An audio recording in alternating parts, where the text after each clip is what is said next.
Hi, and welcome to the One True Church. I'm Hugh Whitmore. Today's presentation is entitled, The Antichrist, President Trump, is Leading the End Times War.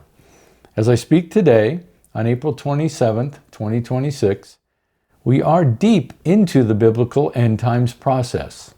The end times is the lead up to the destruction of the entire earth, which will melt with a fervent heat, as 2 Peter 3:10 says, and will be replaced with God's renewed eternal kingdom. The works and faith of God's true believers start this process, so keep serving God, and Jesus will be back for us very soon.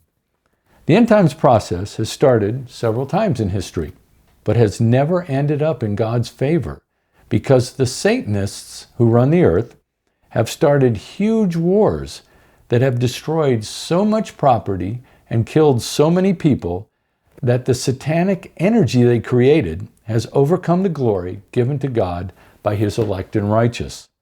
The Antichrist, President Trump, and the leaders of the rest of the earth who have fallen in behind him are fully engaged in helping the Satanists fight their war with God's angels. The current war with Iran that started on February 28, 2026, is part of that battle, but it isn't the final battle. This current death ritual is an early skirmish in the end times, but soon we will see the battle at Armageddon, where the world will be fully split into two enormous warring halves. In the Bible, the revelation to John shows how the final end times battle unfolds. It's a back and forth fight between Satan and his angels and God's angels. The battle starts when God's truest believers, his elect and righteous, turn from the false apostle, Paul, and return with devotion to the teachings of Jesus. Then the satanic forces respond with violent wars, which are happening right now. But to proceed to Armageddon, an escalation in this current war must occur from where it is now. And that escalation will certainly happen. This end times war will take place.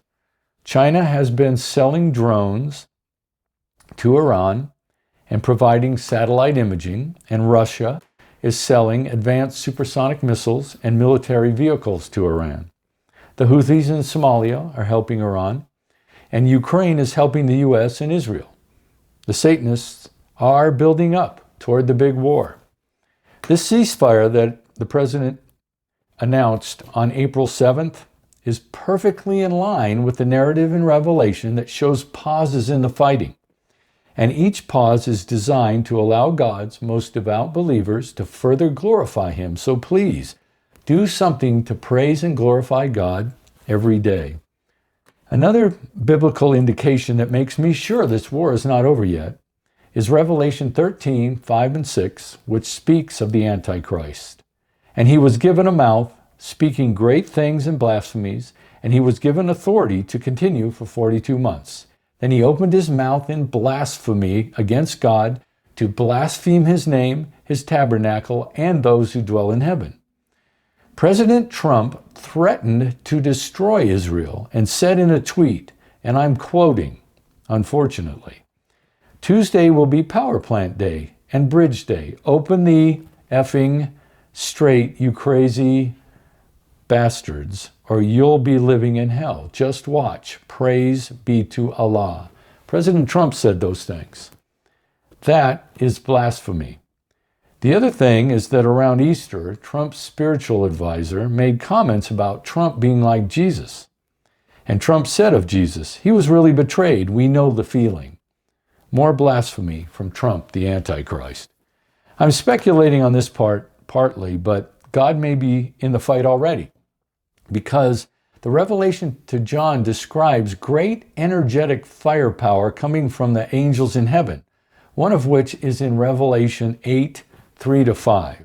Then another angel, having a golden censer, came and stood at the altar. He was given much incense, that he should offer it with the prayers of all the saints upon the golden altar which was before the throne. And the smoke of the incense, with the prayers of the saints, ascended before God from the angel's hand. Then the angel took the censer, filled it with fire from the altar, and threw it to the earth. If God's angels are doing this now, It would look just like the videos of hypersonic missiles shooting into Jerusalem you see over and over on YouTube. And keep in mind, for the eternal kingdom to return, Jerusalem must be destroyed, which is why the end times battle is in the country of Israel and will continue to be. The end times is now. It is with us. We are the generation of believers that will, by our works and faith in Jesus of Nazareth, see the earth destroyed and the renewed kingdom arrive for our benefit. Please direct your efforts to worshiping the Father by the teachings He sent with the Son, and soon Jesus will be back.